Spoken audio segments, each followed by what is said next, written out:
नमस्कार, सुप्रभात। मैं लवीना स्वागत करती हूँ आपका ग्रह नक्षत्र और आप में। हर कोई चाहता है कि उनकी ज़िंदगी में हर चीज़ उन्हें शुभ फल दे और इसके लिए लोग रत्न धारण करते हैं, लेकिन उन्हें ये नहीं मालूम होता कि उनकी रत्न की आयु क्या है। कल के कार्यक्रम में हमने आपको बताया कि माणिक की रत्न की आयु क्या है, कब तक वो रत्न आपको शुभ फल देगा, और उसी कड़ी में आज हम बात करेंगे मोती के बारे में। मोती की आयु क्या है, साथ ही किन लोगों को मोती पहनने से होगी तरक्की और किन के लिए मोती पहनना है नुकसानदेह। कहीं रत्न न ले आए मुसीबत, सही रत्न वही जो चमका दे आपकी किस्मत। कैसे मोती है असरदार, सही रत्न का चुनाव लाए सुख अपार। तो चलिए कार्यक्रम को आगे बढ़ाते हुए हम स्वागत करते हैं प्रख्यात नक्षत्र गतान्वेषी डॉक्टर शंकर चरण त्रिपाठी जी का। त्रिपाठी जी, आपका स्टूडियो में बहुत बहुत स्वागत है। त्रिपाठी जी, बात हो रही है रत्नों की और आज हम बात करना चाहेंगे मोती रत्न की।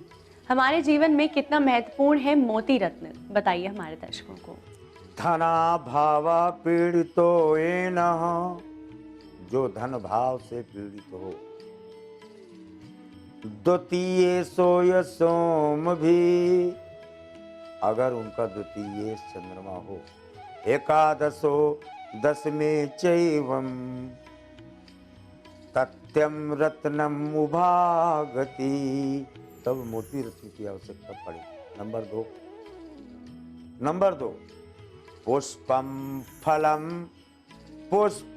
फलम तृणधूलादिकर्णिकम, अस्वस्थ रोगम अफल चारु रूपम।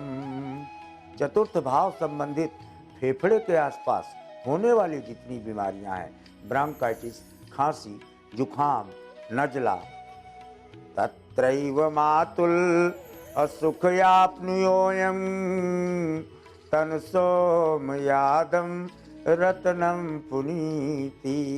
और अगर माता पक्ष से पीड़ा आ रही हो, माता का स्वास्थ्य गड़बड़ हो तथा मातुल मामा का स्वास्थ्य गड़बड़ हो, तब इनके निराकरण के निमित्त भी इस रत्न को धारण करने के प्रमाण मानी गए। रही बात इसको कब तक धारण करना चाहिए, क्या होना चाहिए। अब तो आजकल कृत्रिम मोती बनने लगे हैं, प्लास्टिक के मोती बनने लगे हैं, लेकिन जो रत्न विशेषज्ञ होते हैं वो इसकी पहचान कर लेते हैं। मोती वो जो सीप में बने, जो समुद्र में बने। आजकल हमने इलाहाबाद में देखा कि एक घर में, एक टब में एक बालक मोती पैदा कर लिया और इतना पैदा करने लगा कि वो मार्केट में सप्लाई कर दिया। लेकिन उस मोती पर चंद्रमा की परावर्तित किरणों का ज्ञान हुए बगैर केवल मोती मात्र से काम नहीं चलेगा। दिखता तो शिशुपाल भी कृष्ण की तरह ही था, बल्कि कृष्ण से ज्यादा चमकदार दिखता था। उसका चक्षु सुदर्शन हर समय चमकता रहता था शिशुपाल का, और कृष्ण कभी चक्षु सुदर्शन लेके चला ही नहीं। वो तो हमेशा मोर पंख धारण किए रहता था, कृष्ण उसके ऊपर दुपट्टा भी बांधे रहते थे। यानी एक सरल कृष्ण और एक चमकता हुआ कृष्ण शिशुपाल, लेकिन शिशुपाल किसी काम का नहीं था। यानी रत्न ओरिजिनल होना चाहिए। पर्ल माने हार्बर, हार्बर माने समुद्र का तिकोना, और तिकोने पर मोती पैदा होता है। यह रहस्य बता दें। और यह रत्न समुद्र से उद्भूत है, और यह रत्न चंद्रमा का है। जिन जातकों को चंद्रमा संबंधित बीमारियां होती हैं, मस्तिष्क के रोग, आदि व्याधि फेफड़ों के, माता के दुख, माता के शरीर की पीड़ा, खांसी जुखाम, डस्ट एलर्जी, फ्लावर एलर्जी, तृणका allergy, what you call scent allergy and touch allergy, हाथ मिलाने से जो बीमारियां आती हैं, मोती धारण करने पर वो परावर्तित हो जाती हैं, रिफ्रैक्टेड हो जाती हैं, और व्यक्ति पर उनका कोई प्रभाव, इवन छुआछूत का भी प्रभाव, इवन HIV पॉजिटिव व्यक्ति का स्पर्श अगर मोती पहना हुआ चिकित्सक छुए तो उसको किसी कवच को भी धारण करने की जरूरत नहीं है, प्रोवाइडेड ये मोती कृत्रिम ना हो। ये तो आपने बताया मोती रत्न का महत्व क्या है। हम आपसे जानना चाहेंगे कि मोती रत्न कब तक के लिए असरदार है, इसकी आयु क्या है। ये 10 वर्ष का कालखंड लेकर चलता है। जैसे चंद्रमा की महादशा, उसी प्रकार से अगर ये 13.4 रत्ती से 9.4 रत्ती यानी इसके मध्य का है, क्योंकि इसमें वजन का नहीं बल्कि शरीर के अंदर पाए जाने वाले 90% जल को प्रमाण में लिया जाता है। चाहे बालक हो, चाहे वृद्ध हो, चाहे जवान हो, उसके शरीर के अनुपात में 90% जल और 10% ही रक्त होगा। जैसे हर व्यक्ति अपना, चाहे वो जितना लंबा हो और चाहे जितना छोटा हो, अपने हाथ का 3.5 हाथ ही होता है। मोती पर यही सिद्धांत लागू होता है धारण करने पर कि इसको 6.4 रत्ती बच्चों के लिए, 9.4 रत्ती जवानों के लिए और 13.4 रत्ती वृद्ध और यवन जैसे लोगों के लिए धारण करने का प्रमाण दिया गया है। लेकिन 2 वर्ष 4 माह इसकी अवधि होती है और इसके बाद इसको पुनः से जागृत किया जाना चाहिए किसी विशेष गुरु द्वारा दिए गए प्रदत्त मंत्र से, या स्वयं सोम सोमाय नमः का जो मंत्र दिया है उससे अपनी जिह्वा को पहले शुद्ध करके और तब इसे जागृत और पुनश्चरण करने की व्यवस्था का प्रमाण वेदों ने निरूपित किया है। हमारे जीवन में मोती रत्न का महत्व और मोती रत्न की आयु क्या है, इस बारे में हमें बताया त्रिपाठी जी ने। इसी के साथ वक्त हो चला है एक छोटे से ब्रेक का। ब्रेक के बाद हम जानेंगे किन्हें मोती रत्न पहनने से शुभ फलों की प्राप्ति होगी, किनका होगा भाग्योदय। आप बने रहिए हमारे साथ कार्यक्रम ग्रह नक्षत्र और आप में।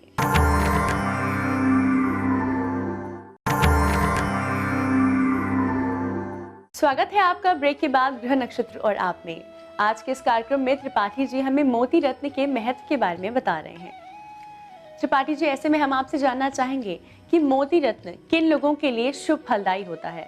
मैंने कहा ये ऐसा रत्न है, ये उभयनिष्ठ रत्न है, कॉमन जिसे कहते हैं, और उभयनिष्ठ रत्न होने के कारण ये सबके द्वारा धारण किए जाने वाले योग्य है। मूंगा और मोती का धारण किया जाना तो सर्वथा उचित माना गया है, क्योंकि ये किसी को हार्म करने की स्थिति को प्राप्त नहीं। न पुखराज और न मोती ये किसी को हार्म नहीं करते। हाँ, अगर सस्टेस हो, एक्सेप्शन है, अगर सस्टेस हो चंद्रमा यदि रंध्र में सो और सहष्ट में अगर चंद्रमा सस्टेस हो तो फिर न तो यदम सोमम नाम नुयाना, तब कभी तो यद यानी चंद्रमा, सोम यानी चंद्रमा के उभयनिष्ठ प्रमाण जो शनि के चंद्रमा या बृहस्पति के चंद्रमा हो, उनसे भी आई हुई किरणों को परावर्तित करने की क्षमता प्राप्त नहीं होती। क्यों? जिमी करी निकर और दलई मृगराजू और ले लपेटी लवा जिमी बाजू। जैसे चिड़ियों के मध्य से बाज अकेला अपना शिकार ले जाता है, हाथियों के मध्य से अकेला शेर अपना शिकार ले जाता है, वैसे ही जीवन के उस समय में जब व्यक्ति के 5 प्राण समाप्त हो रहे हों और वो जीने की इच्छा रख रहा हो, उस समय मोती ऐसा रत्न है जो उसे जीवन दान तक देने की हैसियत रखता है। क्यों? औषधि के रूप में भी मोतियों को पीसकर और व्यक्ति के प्राणों को जीवित करने के निमित्त औषधि के रूप में भी इसे प्रमाणित माना गया है, चाहे औषधि के रूप में खिलावें और या धारण करें। दर्शकों, आज के इस कार्यक्रम में मोती रत्न से जुड़ी बहुत ही रोचक जानकारी हमें दी त्रिपाठी जी ने। इसी के साथ वक्त हो चला है जानने का हमारे आज के पहले कॉलर कौन है। हाँ गुरुजी प्रणाम। मुझे अपनी बेटी के बारे में पूछना है। उसका नाम है शिखा अग्रवाल। डेट ऑफ बर्थ है 15 अगस्त 1984, सुबह 5:35। जन्म स्थान झांसी। मुझे उसकी बारे में पूछना। उसकी शादी में काफी प्रॉब्लम आ रही है। 3 साल से हमारे पास है। हम उसका केस चल रहा है लेकिन तलाक नहीं हुआ। तलाक कब तक हो जाएगा? चतुर्थ शनि है, लग्न में सूर्य है, इतना आसान नहीं। सूर्य और शनि की टकराहट में तो 3 वर्ष 7 माह 11 दिन, इतना तो मान कर चलो, बाकी गणना अपनी कर लो। अंतिम कॉलर जुड़ चुके हैं हमारे साथ। आइए जानते हैं क्या समस्या है इनकी। गुरुजी प्रणाम। मेरा नाम स्वाति शुक्ला है। मैं रीवा मध्य प्रदेश से बोल रही हूँ और मेरी डेट ऑफ बर्थ 17/8/1987 है। मेरा जन्म प्लेस त्योंथर और टाइम 9:42 है AM। और मेरा क्वेश्चन है कि मेरे उसमें जॉब का योग कब है, कब तक मुझे जॉब, गवर्नमेंट जॉब मिल जाएगी? कन्या कृतिका आपको सरेआम गवर्नमेंट जॉब मिलती है। हमारी बात मत मानो। मिथुन 10 मेष और वो 11 पर, और वो भी बुध तो जानते हो क्या कहा? द्वार कड़े चतुरंग तुरंग बार भूपो कड़े ना समाते। नहीं आपके पास इतना ही फर्क पैसा आ जाए कि आप लोगों को बांटें, आप असिस्टेंट प्रोफेसर हो जाएं, लेक्चरर हो जाएं और एग्जीक्यूटिव हो जाएं। प्रतियोगात्मक परीक्षाओं के माध्यम से पुरुषार्थ अनुपात में अनुपातिक प्रणाली पुरुषार्थ की होती है कि जितना रस डालोगे उतनी ही मिठास होगी। लेकिन government job is as a certain as sunrise. Tripathi ji, इतनी महत्वपूर्ण जानकारी के लिए और आपकी आज की उपस्थिति के लिए आपका बहुत बहुत धन्यवाद। धन, स्वास्थ्य, कैरियर या किसी भी प्रकार की समस्या से अगर आप जूझ रहे हैं तो आप हमें SMS या कॉल करके अपनी समस्याओं के समाधान पा सकते हैं इस कार्यक्रम में। इसी के साथ वक्त हो चला है एक छोटे से ब्रेक का। ब्रेक के बाद आचार्य राजेश जी हमें बताएंगे गौरी तीज का व्रत विवाह की बाधा को करे दूर, वैवाहिक जीवन में लाए खुशियां भरपूर।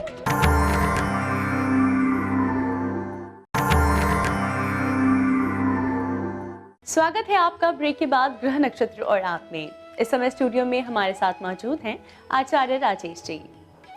राजेश जी, आपका स्टूडियो में बहुत बहुत स्वागत है। नमस्कार।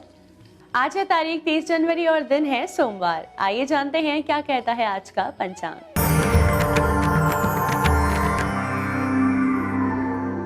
माघ मास शुक्ल पक्ष तृतीया तिथि सोमवार का दिन है। शुभ समय दोपहर 1:30 से दोपहर 3 बजे तक, राहु काल प्रातः 7:30 से 9 बजे तक। आज चंद्रमा रहेंगे कुंभ राशि में। राजेश जी, आज है गौरी तीज। गौरी तीज के व्रत से कैसे वैवाहिक जीवन सुखमय हो सकता है, बताइए हमारे दर्शकों को। आज गौरी तीज का व्रत है। गौरी तीज के दिन माता पार्वती जी की आराधना की जाती है।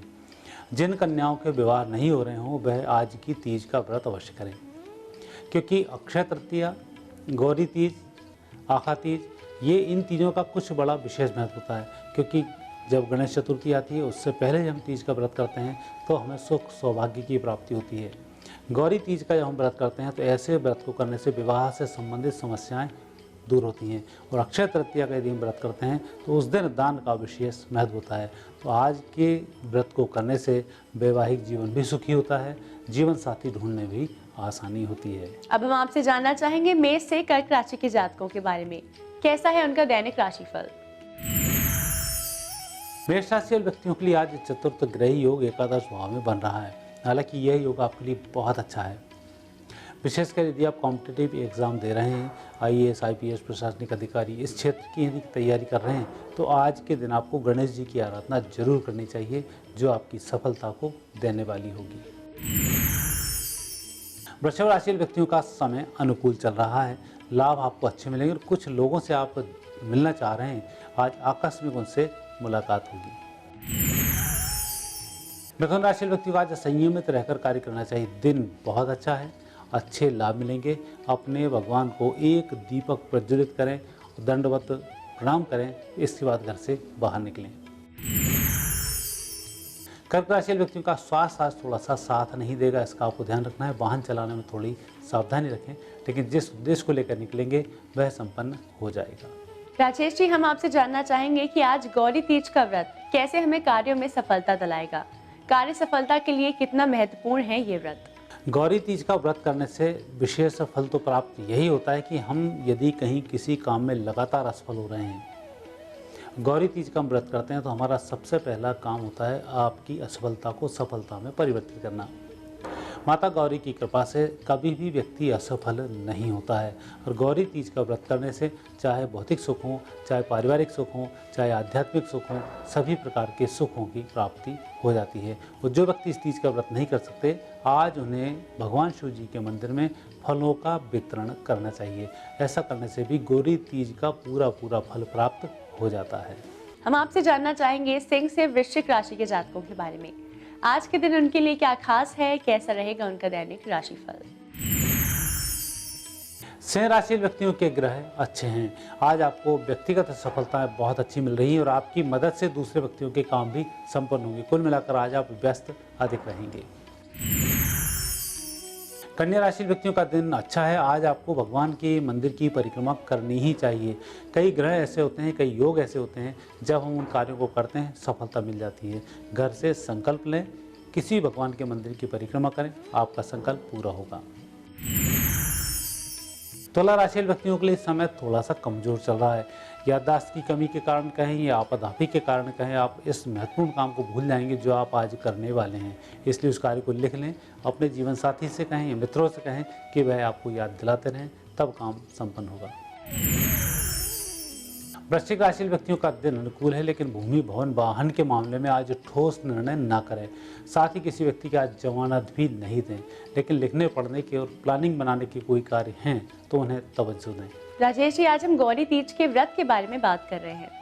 हम आपसे जानना चाहेंगे कि इस व्रत में हमें किन चीज़ों की खास सावधानी बरतनी चाहिए। गौरी तीज का व्रत करने से वैसे तो लाभ ही लाभ प्राप्त होते हैं, परंतु गौरी तीज के दिन यदि कन्याओं का भोजन भी कराया जाए या सुहागनों का भोजन कराया जाए तो और अच्छे फलों की प्राप्ति होती है। विशेष रूप से आज के व्रत के दिन दान का विशेष महत्व होता है और भोजन दान का तो सर्वोत्तम ही होता है।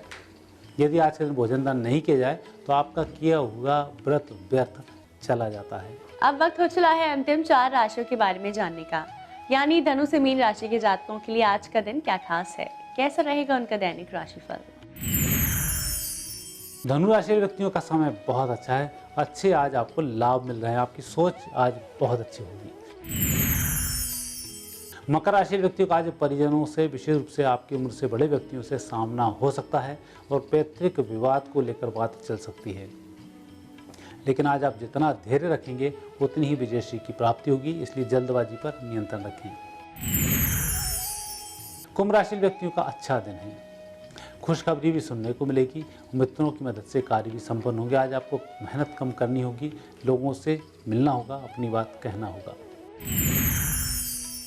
मीन राशि व्यक्तियों का दिन थोड़ा सा खर्चीला है, मित्रों की आवभगत, मेहमानों की आवभगत आज करनी होगी, लेकिन आज मन प्रसन्न रहेगा।